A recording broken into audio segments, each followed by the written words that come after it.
I went my whole life not believing that hell was real. I said, I didn't want to believe in all that dark stuff, There's no hell. That's what I thought. But there is a hell. Jordan Samuel believes there's a hell because he believes he's been there. I could hear cackling, like laughing, like laughs. They were demons. I could hear stuff. Earlier in his life, he never believed hell existed. If I live my life and do the best I can do, like karma-wise, what goes around comes around, I'll just be the best man that I can be. He grew up in Edmonton, British Columbia with a single mom and went to a Catholic school. He was naturally inquisitive and asked a lot of questions about Jesus.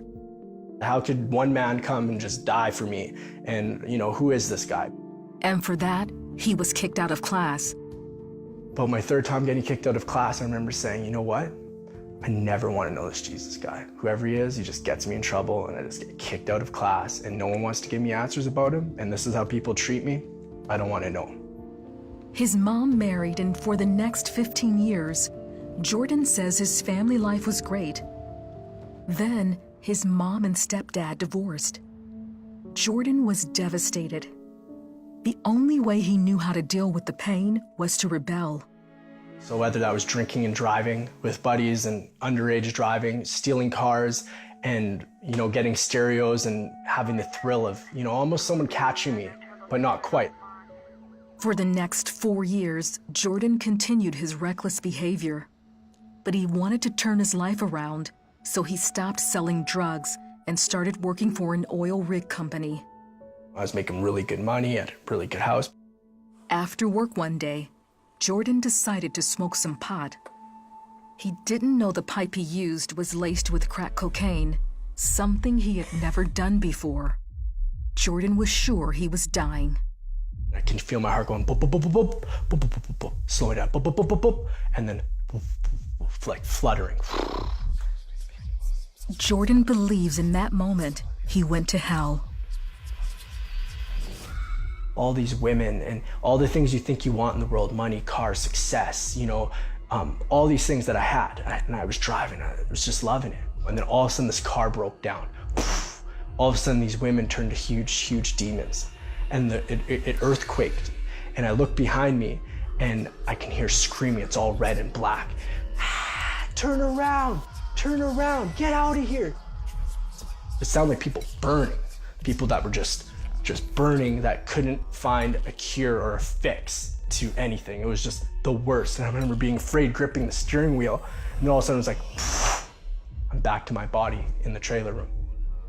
As Jordan was taking what he thought was his last breath, he made a declaration of faith to God. And my heart's going, boom, boom, like the last beat. Not even knowing why, I just said, I believe. And all of a sudden, boom, I'm gone.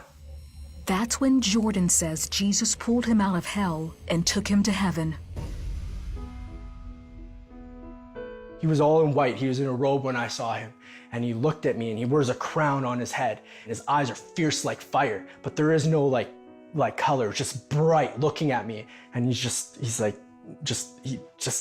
amazing. You're at his feet. You're at the Lord's feet because he's just perfect. You worship him because he's the Almighty. You worship him because he saved us. Then Jordan believes he was standing before God. The Lord went to the right hand of the Father, and I began to get judged by the Father. And it was the worst, because what happened was he played secrets in my heart that I locked away, that I only knew that I ever did. And I thought no one could do, and I could feel what God felt. And I said, Lord, forgive me. Like it was the worst feeling. And he just comes in and he hugs you. He says, all is forgiven. My old heart was broken. My old heart needed fixing. And God gave me a new heart. All of a sudden, he told me he loved me, that I'm not alone, that I've never been alone. He showed me all the times in my life where I thought I was lucky, that I thought I was alone, but how his hand was always just upon me. And he was always right there pursuing me nonstop. He hugged me again. told me he loved me. And all of a sudden, it was like, I'm back in my trailer room on the floor. I grabbed the Bible. It was like it was glowing and I held it. I opened up the Bible. First thing I ever read out of the Bible was Psalms 34. The happiness of those who trust in God. I began to read it and it was everything that just happened to me. Only God can do that. Jordan shared his journey to heaven and hell with his girlfriend Danica. His voice changed, his eyes changed, his body language changed. Everything about him was new. It was different. So there was no doubting that he had had the experience that he did. My mouth, my words, swearing, everything was like cleansed. I was delivered from any addiction I had. Today, Jordan and Danica are married with 2 children. They're missionaries preaching the gospel around the world. They're letting everyone know Jesus is real and that he can change the most hardened heart with his love. God loves the broken and loves the lost, and he doesn't give up on them. He loves them with all his heart. He leaves the flock to find the one, and he did.